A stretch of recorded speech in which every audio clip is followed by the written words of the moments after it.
Bonjour très cher Verseau, ascendant Verseau, prêt pour votre mois de février? Alors, on a quelque chose d'assez sympa je pense pour vous, les cartes. Je les ai tirées de manière très très très fluide, c'était vraiment... il y avait une forme d'évidence. Alors, on va voir ce que ça donne. Donc déjà, ouais, vous avez des thématiques intéressantes. Alors, voyons ça. L'énergie du mois dans laquelle vous allez baigner pour le mois de février, c'est le valet de denier. Je ressens un début de projet, quelque chose que vous êtes aux prémices d'un projet qui vous demande du temps. C'est quelque chose qui vous tient à cœur, c'est quelque chose qui vraiment est très important pour vous, mais je ressens aussi beaucoup de douceur avec. Donc c'est comme si vous vous laissiez le temps pour arriver à vos fins, pour que ça fonctionne, pour que ça prenne, de l'ampleur. Voilà. Je sens que c'est très progressif, mais il y a une étape importante par rapport à ce projet-là, qui est au mois de février, ce projet, il va certainement s'étaler sur une bonne partie, je ressens 3-4 mois. Au bout de 3-4 mois, vous aurez déjà quelque chose de vraiment là, de vraiment disponible.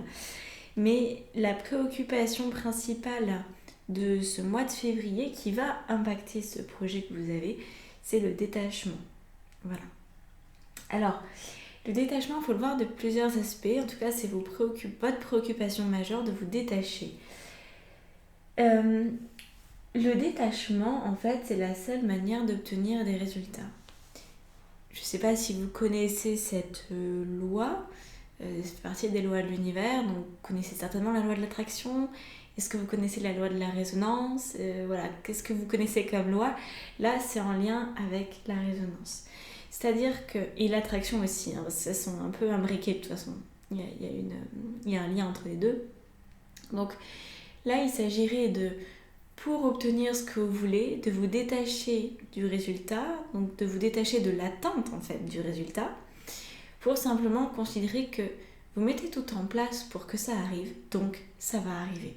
Donc quelque part c'est déjà là parce que tout dans votre quotidien est axé dans cette même direction. Voilà, vous avez une idée, vous avez un projet, vous avez une envie, un truc qui vous tient à cœur, vous voulez que ça se réalise, quel que soit le domaine, on verra après si on peut avoir un domaine précis. Mais voilà, vous êtes comme complètement habité par cette pensée de créer ce projet, sauf que parfois on s'attache trop. Je vais vous donner l'exemple, par exemple, avec un enfant.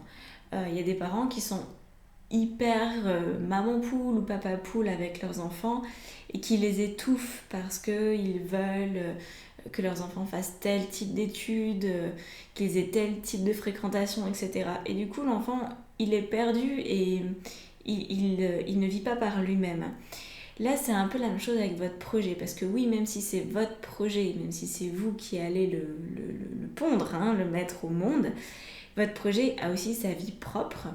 Et de la même manière qu'on peut contraindre un enfant et que ça donne pas de beaux fruits, alors que si on lui laisse la liberté, et bien que du coup on est dans le détachement, il va pouvoir expérimenter sa vie de la manière qui est la sienne. Donc ça c'est vraiment important, vous voyez, de sortir de la fusion pour obtenir du détachement. On a la carte du pendu ici, donc c'est quand même deux cartes très très fortes et complètement opposées. C'est pour ça, je pense que vous aurez peut-être pas trop d'un mois pour vous détacher du résultat. Donc c'est la manière en fait de réussir à se détacher d'un résultat, c'est qu'on le ressent. Voilà. Si aujourd'hui vous avez votre projet en tête et vous vous dites comment je me sens avec ce projet, il y a certainement une partie de vous qui est en joie, mais est-ce qu'il y a une partie aussi qui est inquiète, qui se dit oh là là, est-ce que je vais y arriver, etc. Et si cette partie-là, elle existe encore chez vous, c'est ça qu'il faut travailler pour qu'à la place, il y ait la sérénité. La seule manière de dépasser l'attachement, c'est de cultiver votre foi en vous, le bien fondé, donc l'alignement de votre projet, et puis peut-être de vous faire aider aussi. Parce que parfois, tout seul, on ne voit pas là où on bloque. Voilà. Donc, vous verrez ce qui est le plus juste pour vous, mais vraiment pratiquez le détachement. Donc, vivez au moment présent, sans attente, sachant que tout est déjà là. Au niveau sentimental, la vie sentimentale, on a le balai amoureux et le chevalier de coupe.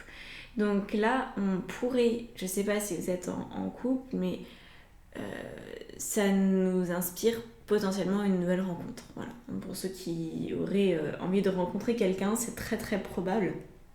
Parce que le balai amoureux nous parle bien d'une forme de rencontre déjà en tant que telle, de danser avec l'autre, de rencontrer l'autre, qui est comme un jeu de séduction. Et le chevalier de coupe, c'est l'arcane, oui, c'est l'arcane mineur de la rencontre amoureuse, tout simplement. Et c'est ce que je préfère, je préfère parler de ces deux cartes comme étant le domaine relationnel et sentimental, mais on peut avoir du sentiment sans pour autant que ça concerne la sphère du couple. Donc évidemment, pour les personnes célibataires, ça pourrait être intéressant pour vous, si vous êtes à la recherche de quelqu'un, mais d'une manière plus globale, on est dans un relationnel qui fonctionne. On est dans un relationnel où il y a de belles relations, des relations de cœur. Et du coup, on pourrait aussi parler d'une amitié très pure, ou d'une personne de votre famille qui vous accompagne et qui danse la vie avec vous, qui vous soutient, qui vous épaule, ou que vous essayez aussi vous d'épauler et de conseiller. Il y a vraiment une danse avec une personne de votre entourage, et ça a quelque chose de très reposant en fait pour vous, de très soutenant parce qu'il y a beaucoup beaucoup de douceur. Alors, au niveau professionnel, je pense que c'est là où ça se joue au niveau de votre projet, très clairement, parce que là, on a le 7 d'épée et on a la commissure des lèvres. Alors, c'est une carte un peu étonnante, mais ça a énormément de signification dans l'oracle du Tao. En fait, là, on est sur la substantation du corps, de l'esprit, de l'âme, donc le rapport à votre bien-être, à votre santé. Au niveau professionnel, apparemment, vous faites face à une problématique de santé. Alors après, elle peut être banale, entre guillemets, c'est-à-dire simplement du stress, ou ça peut être devenu de l'urticaire, si le stress est vraiment très présent, ou ça peut être un peu plus important que ça. Ça peut être une forme de déprime au travail, de ne pas savoir comment s'en sortir, etc. Et là, il y a le projet qui arrive. Là, il y a le projet qui est là en toile de fond parce qu'en fait, on a un 7 d'épée qui nous indique que vous pensez à un départ ou à une modification, en tout cas, de votre environnement professionnel. Vous voulez que ça change. Mais, encore une fois, c'est censé changer en douceur. Donc, là, ne vous exposez pas trop au niveau professionnel. Soyez vigilant quant à ce que vous dites, quant à ce que vous racontez, par rapport à votre projet. Choisissez les oreilles les plus disponibles et les plus à l'écoute. C'est pas la peine de choisir la commère du quartier ou de votre entreprise pour parler de votre projet parce que ça pourrait être déformé, amplifié. Voilà, un peu comme on dit le téléphone arabe, une information commence ce point-là et arriver à la 20e personne, ça n'a plus rien à voir avec le message d'origine. Donc faites attention simplement avec à qui vous adressez, tout simplement. Évitez les intermédiaires non fiables. La carte de la commissure des lèvres, elle nous parle donc d'un choix. Le projet professionnel, on ne le connaît pas parce que chaque personne a un projet professionnel différent.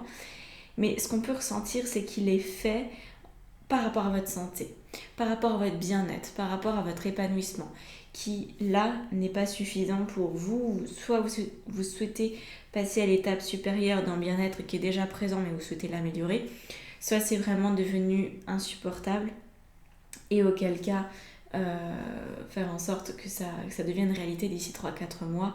Je pense que c'est complètement jouable. Alors, on va voir ici, au niveau de votre vie spirituelle, c'est ultra en lien. De toute façon, je définis les domaines, mais finalement, vous êtes toujours la même personne.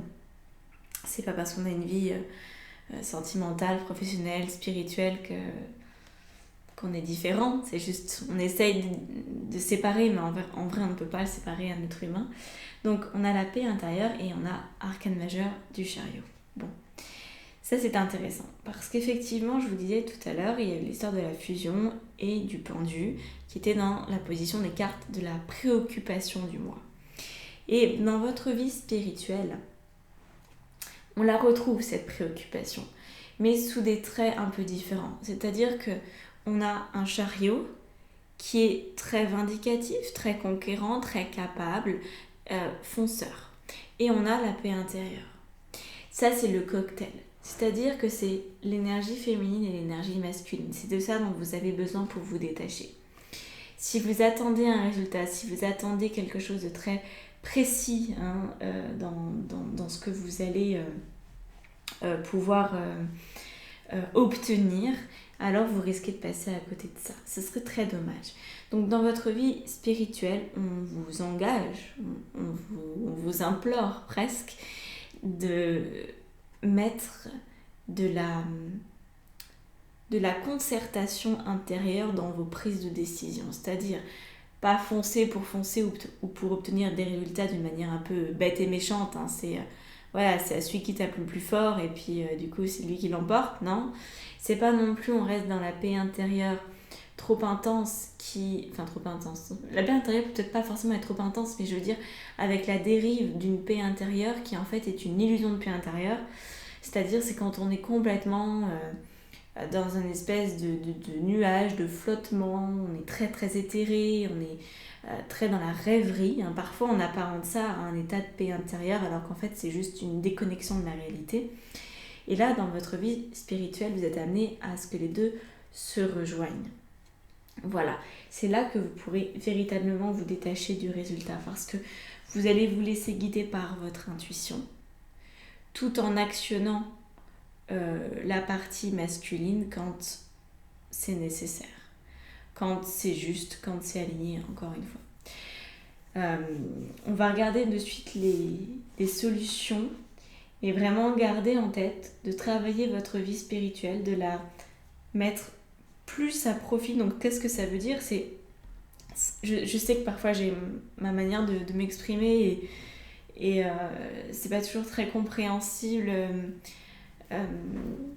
parce que derrière moi j'ai tous mes outils de coaching et tout et donc ça me paraît ultra normal quand je vous dis ça, mais peut-être que vous de l'autre côté de la vidéo vous dites ouais mais comment je me débrouille à faire ça. Eh bien ça passe par là encore je sais pas si ça va vous aider, mais le centrage, par vraiment une capacité à revenir au point d'équilibre, là où il y a la paix intérieure mais là où il y a aussi l'envie de faire et l'envie d'être en action. C'est un sentiment très agréable de sentir qu'on est à sa place. Et ça c'est une place, c'est une décision qui se prend. C'est aujourd'hui voilà, j'en suis là où j'en suis et je commence là. Je commence à partir de maintenant. Donc c'est une affaire quotidienne. C'est chaque pensée que vous avez de l'observer, chaque action que vous posez, vous l'observez. Et dans un premier temps, c'est de l'observation parce qu'on ne peut pas faire autre chose dans un premier temps. Et de savoir à la fin de la journée, ok, je me suis observée, est-ce que j'ai fait ça parce qu'on m'a dit de le faire, je l'ai fait par obligation, je l'ai fait dans l'effort, ou est-ce que je l'ai fait parce que je sentais que c'était juste. Et au fur et à mesure du temps, vous allez de plus en plus pouvoir être dans ce qui est juste pour vous. C'est l'observation en premier lieu qui compte. Ici, on a vos cartes de solution. On a le 10 et le 18. Donc le 10 de denier et le 8 de coupe. Alors, une des solutions, je vous l'ai déjà donnée, mais c'est tellement un conseil extraordinaire. Et là encore, je vous invite à pousser le bouchon plus loin. De toute façon, ces taroscopes ne sont pas là pour vous délivrer une vérité vraie. Il y a autant de vérités qu'il y a de personnes dans ce monde. Mais c'est surtout aussi pour vous donner l'envie de goûter au développement personnel, de vous retrouver et de vous dire j'ai toutes les ressources en moi et du coup j'ai passé beaucoup de temps à l'intérieur de moi pour enfin passer à un autre niveau dans ma vie. Et ça c'est ça que j'essaye de vous transmettre d'une certaine façon, de vous inviter à vous cultiver sur vous-même. Et le 10 de denier, il part du principe que faire comme si c'est la solution. Et c'est la solution que, je veux dire, toutes mes coachs américaines me disent et que, enfin voilà, c'est comme ça depuis très longtemps. Les personnes qui réussissent aujourd'hui à matérialiser leur projet considèrent qu'en fait c'est déjà fait au moment où elles ont l'idée. Faire comme si, c'est la solution ultime à vos problématiques. Parce que quand on fait comme si, on se met dans la peau du personnage.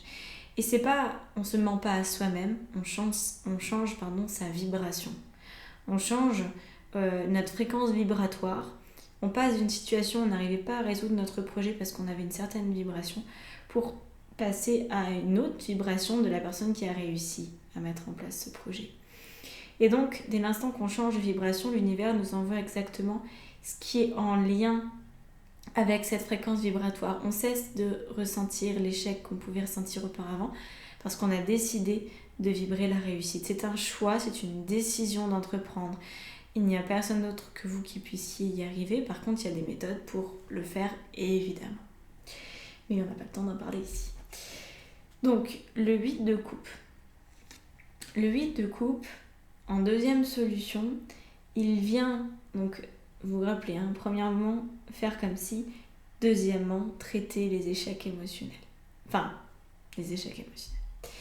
Les échecs, les émotions que vous avez encore en stock, qui s'apparentent à des échecs, qui sont reliés à peut-être des projets qui ont avorté, qui n'ont pas fonctionné, des choses qui ne se sont pas déroulées comme vous le vouliez dans votre vie, des choses peut-être même pour lesquelles vous avez de la rancœur, de la colère, de la tristesse, de l'envie, bref, toutes ces choses-là. Et vous avez vraiment besoin de les vérifier une à une, ces étapes-là, parce qu'en fait, aujourd'hui, ce sont ces étapes de vie pas complètement digérées ou pas du tout digérées qui vous ralentissent dans votre progression spirituelle. Et pour moi, la seule manière, en fait, d'être heureux, c'est d'évoluer spirituellement parce que c'est comme ça qu'on sait comment agir et quelle décision prendre. C'est pas... Pour moi, enfin, voilà, c'est ma vision des choses en tout cas. Donc là, faites simplement une liste, prenez un cahier. Ok, depuis le jour de mon premier jour sur Terre, qu'est-ce qu'on m'a dit, qu'est-ce que j'ai vu, qu'est-ce que j'ai expérimenté, qu'est-ce qui s'est passé que j'ai encore pas digéré à l'heure d'aujourd'hui. Et soyez ultra honnête avec vous-même. Et chaque point, après, vérifiez que vous pouvez les accepter. Parce qu'en fait, la seule solution, c'est de les accepter, quoi qu'il en soit. Donc, voilà. Comment est-ce que je pourrais les accepter? Qu'est-ce qui ferait que c'est possible pour moi de les accepter? Etc., etc. Pour vraiment épurer de fond en comble ce qu'on appelle votre karma, en fait, vos mémoires. C'est la solution. Ici, avant de passer à l'extension est accessible avec le lien sous la vidéo, vous savez, dans la barre d'information. Ça vous donne aussi accès à 2 soins de pleine lune et de nouvelle lune aussi, et à une lecture d'âme géante. Elle n'a de géant que le nom. Disons que c'est un groupe d'âmes lumineuses. On se retrouve tous les 2e mardis du mois. Et vous pouvez poser votre question qui vous taraude par rapport par exemple à votre projet ou autre. Et moi je vous réponds avec mon tarot. Voilà, on prend le temps qu'il faut pour que je puisse répondre à toutes les participantes et tous les participants. Il y a aussi parfois quelques hommes qui s'invitent. Étant donné que je n'accompagne pas les hommes en individuel, mais dans les groupes, il y en a. Donc voilà, c'est vraiment pour tout le monde. Ici, nous avons les messages de vos guides, de vos anges. Alors, on a la carte de la prière c'est une prière en fait finalement que vous faites à votre ange gardien. Donc, je vais vous la lire. Donc, imaginez que c'est vous qui la récitez en fait. C'est une prière que vous dites. Donc, cher ange gardien, aide-moi à faire preuve de souplesse dans mes attitudes et mes croyances. Aide-moi à ne pas craindre la nature éphémère de la vie. Aide-moi à me rappeler la lumière éternelle qui émane de mon âme, la lumière éternelle qui émane du cœur de toute chose vivante. Aide-moi à me rappeler que je suis guidée pour l'éternité et que je suis aimée par Dieu et par toute la création. Et là, on a la maison Dieu, dernière. Alors, la maison Dieu, avec cette carte, elle me fait écho à faire preuve de souplesse dans mes attitudes et mes croyances. La lumière éternelle qui émane de mon âme, la lumière éternelle qui émane du cœur de toute chose vivante, je suis guidée pour l'éternité.